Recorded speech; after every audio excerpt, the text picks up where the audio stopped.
बिहार, 1990 का दशक। ये वो समय था जब कानून सिर्फ ताकतवरों की जेब में पड़ा एक खिलौना था और कमजोरों की चीखें बेकार जाती थीं। इसी माहौल में चंपा बिस्वास का जीवन एक ऐसे दर्दनाक सच में बदल गया जिसकी कल्पना भी रूह कंपा देती है। वह आईएएस अधिकारी बी बिस्वास की पत्नी थीं, एक साधारण और सम्मानित महिला जिसका जीवन सिर्फ इसलिए नर्क बना दिया गया क्योंकि उसके पति ने ईमानदारी का रास्ता चुना था। बी बिस्वास उन गिने चुने अफसरों में से थे जो घुटने टेकने के बजाय सच्चाई के लिए होने का हौसला रखते थे। लेकिन बिहार की राजनीति में ईमानदारी से बड़ा अपराध कुछ और हो ही नहीं सकता था। इस खेल में सबसे बड़ा मोहरा था मृत्युंजय यादव, जो बिहार की सबसे ताकतवर राजनीतिक पार्टी से जुड़ा हुआ था। सत्ता और गुंडागर्दी का ऐसा नशा था कि उसके सामने कानून भी बेबस था। बीबी बिस्वास की पोस्टिंग बिहार में हुई और उनका परिवार सरकारी क्वार्टर में रहने लगा। उस दौर में बिहार के सरकारी अफसरों के लिए दो ही रास्ते होते थे, या तो भ्रष्ट नेताओं के तलवे चाटो या फिर अपने परिवार की सुरक्षा को खुद ही राम भरोसे छोड़ दो। बीबी बिस्वास ने दूसरी राह चुनी।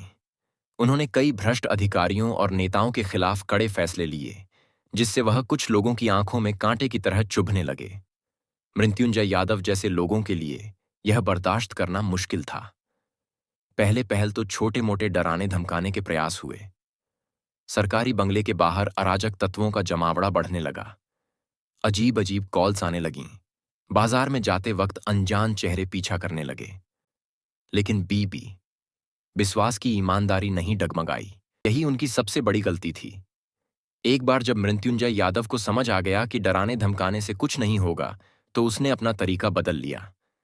उसके गुंडों ने पहले से ज्यादा आक्रामक रवैया अपना लिया। अब सिर्फ धमकियां नहीं थीं, बल्कि खुला उत्पीड़न शुरू हो चुका था। बात इतनी आगे बढ़ गई कि बीबी बिस्वास की गैर मौजूदगी में उसके घर पर असामाजिक तत्व आने जाने लगे। पहले सिर्फ ताने, फप्तियां और पीछा करना होता था, लेकिन जल्द ही यह सब कुछ और ज्यादा घिनौना हो गया। चंपा बिस्वास के लिए घर अब सबसे असुरक्षित जगह बन चुका था। कई बार उन्होंने पति से जगह बदलने की बात की, लेकिन सरकारी नौकरी में ट्रांसफर यूं ही नहीं होता, और फिर भी क्या गारंटी थी कि नई जगह पर हालात अलग होंगे। चंपा बिस्वास के जीवन में अंधकार तब पूरी तरह छा गया जब एक रात उनके घर पर जबरन घुसकर कुछ लोगों ने उनकी अस्मिता को कुचल दिया। यह सिर्फ एक घटना नहीं थी, यह बिहार के उस दौर का नग्न सत्य था जहां सत्ता से जुड़े लोगों के लिए औरतों की इज्जत एक राजनीतिक हथियार से ज्यादा कुछ नहीं थी। वह चीखती रहीं, रोती रहीं, लेकिन पड़ोसियों ने अपने दरवाजे बंद कर लिए। जिन पुलिस वालों से उम्मीद थी, उन्होंने शिकायत दर्ज करने से पहले ही कहा, आप समझदार हैं, ज्यादा ना उछलें, नहीं तो अंजाम और बुरा होगा।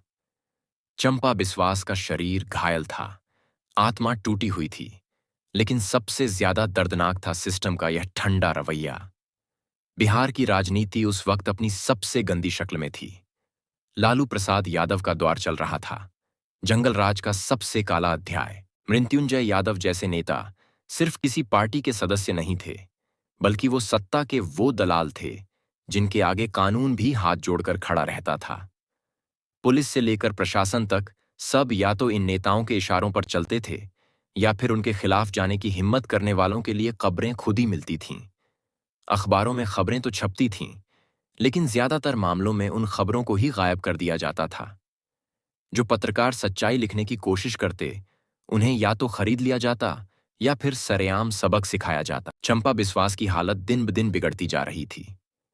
घर में सन्नाटा था, बाहर खौफ था, और अंदर एक ऐसी पीड़ा थी जिसका कोई इलाज नहीं था। उनके पति खुद भी एक सरकारी अफसर थे, लेकिन उनकी ताकत उस बिहार में कुछ भी नहीं थी जहां नेता किसी को भी अपनी जागीर समझकर रौंद सकते थे। फिर भी बीबी बिस्वास ने हिम्मत नहीं हारी। उन्होंने अपने स्तर पर आवाज उठाने की कोशिश की, लेकिन यह आवाज एक बंद कमरे में कैद होकर रह गई। जो भी इस मामले को उठाना चाहता, उसे धमकियां मिलतीं, या फिर उसे ही भ्रष्ट साबित करने साजिशें शुरू हो जातीं। इस मामले में जो सबसे दर्दनाक बात थी, वो यह कि चंपा बिस्वास अकेली नहीं थीं। उस दौर में न जाने कितनी औरतें इसी तरह सत्ता और गुंडागर्दी के इस गठजोड़ की शिकार हुईं, लेकिन उनकी आवाज कहीं नहीं पहुंची।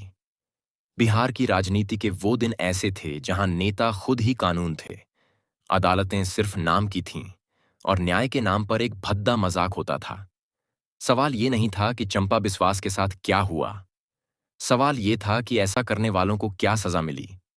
जवाब साफ था, कुछ नहीं। चंपा बिस्वास के लिए यह लड़ाई अब सिर्फ उनके लिए नहीं थी, बल्कि उन तमाम महिलाओं के लिए थी जो कभी न कभी इस राजनीतिक हैवानियत की शिकार हुई थीं। उन्होंने अपनी पूरी ताकत जुटाकर राज्यपाल को पत्र लिखा, जिसमें उन्होंने न सिर्फ अपनी आपबीती दर्ज की, बल्कि बिहार की उस सड़ी गली व्यवस्था का भी पर्दाफाश किया जो पीड़ित को ही दोषी बना देती थी। यह पत्र एक छोटी सी चिंगारी था जिसने पूरे राज्य में आग लगा दी। मीडिया ने इसे हाथों हाथ उठाया, अखबारों में सुर्खियां बनी, टेलीविजन चैनलों पर बहस होने लगी। धीरे धीरे मामला सियासी गर्मी पकड़ने लगा। विपक्षी पार्टियां इसे लालू सरकार के जंगलराज का सबसे बड़ा उदाहरण बताने लगीं। लेकिन चंपा बिस्वास को न्याय के लिए सिर्फ राजनीति नहीं, एक मजबूत कानूनी कार्रवाई की जरूरत थी। सरकार पर दबाव बढ़ा और आखिरकार मृत्युंजय यादव और उसकी मां हेमलता यादव को गिरफ्तार कर लिया गया। इस गिरफ्तारी ने बिहार की राजनीति में हलचल मचा दी। पहली बार ऐसा लग रहा था कि सत्ता के मद में चूर किसी गुंडे को उसके गुनाहों की सजा मिलेगी। मामला अदालत में गया और गवाही के दौरान ऐसे ऐसे तथ्य सामने आए जिन्होंने मृत्युंजय यादव की सच्चाई पूरी तरह उजागर कर दी। सरकारी वकील ने पूरे मामले को बेहद मजबूती से पेश किया और सबूतों के आधार पर मृत्युंजय यादव और उसकी मां को दोषी करार दिया गया। यह फैसला सुनकर बिहार की जनता ने राहत की सांस ली। ऐसा लग रहा था कि शायद अब न्याय की जीत होगी, लेकिन यह तो सिर्फ एक दिखावा था। असली खेल तो इसके बाद शुरू हुआ। कुछ साल बाद पटना हाईकोर्ट ने एक चौंकाने वाला फैसला दिया। मृत्युंजय यादव और हेमलता यादव को सबूतों के अभाव में बरी कर दिया गया। यह खबर आग की तरह फैली और पूरे बिहार में आक्रोश की लहर दौड़ गई।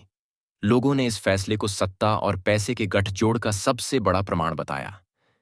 देश भर के कानूनी विशेषज्ञों ने भी सवाल उठाए कि आखिर ऐसा कौन सा सबूतों का अभाव था जिसने पहले से तय की गई सजा को खत्म कर दिया। क्या यह फैसला पहले से ही लिखा जा चुका था? जनता जानती थी कि यह एक सेटअप था, एक ऐसा खेल जिसमें फैसला सुनाए जाने से पहले ही लिख दिया गया था कि असली गुनहगार बच निकलेंगे। इस फैसले के बाद बिस्वास परिवार पूरी तरह टूट गया। बीबी बिस्वास ने अपनी नौकरी से इस्तीफा दे दिया और बिहार छोड़कर कहीं और बस गए। चंपा बिस्वास, जो पहले ही इस घिनौनी राजनीति की शिकार हो चुकी थीं, अब एक और जख्म के साथ जीने को मजबूर थीं। न्याय का अधूरा सपना। उधर मृत्युंजय यादव और उसकी मां बेखौफ घूमते रहे। उनके राजनीतिक कनेक्शन और भी मजबूत हो गए। यह दिखाने के लिए कि कानून उनके खिलाफ कुछ नहीं कर सकता, वे सत्ता की कुर्सी के और भी करीब पहुंच गए। इस पूरे मामले ने भारत की न्याय प्रणाली पर गंभीर सवाल खड़े किए। क्या सत्ता और पैसे के सामने न्याय हमेशा घुटने टेक देता है? क्या किसी भी आम नागरिक को इंसाफ मिल पाना इतना मुश्किल है? आज भी भारत में ऐसे हजारों केस हैं जहां पीड़ित को अदालतों से इंसाफ तो मिलता है, लेकिन असली अपराधी कुछ ही सालों में बाहर आकर फिर से वही ताकत दिखाते हैं। क्या यह सिस्टम सच में उन लोगों के लिए है जो न्याय चाहते हैं, या फिर यह सिर्फ ताकतवरों का एक और खेल है? चंपा बिस्वास का केस सिर्फ एक घटना नहीं थी, यह एक सबक था, एक आईना था जिसमें भारत का पूरा सिस्टम अपनी सच्चाई के साथ दिखता है। यह केस बताता है कि भारत में कानून सिर्फ कागजों में लिखा हुआ है, असल में इसकी लगाम उन्हीं के हाथ में होती है जिनके पास ताकत और पैसा दोनों होते हैं। क्या यह कभी बदलेगा, या फिर चंपा बिस्वास जैसी और कितनी महिलाओं को इस सिस्टम के घिनौने खेल का शिकार बनना पड़ेगा?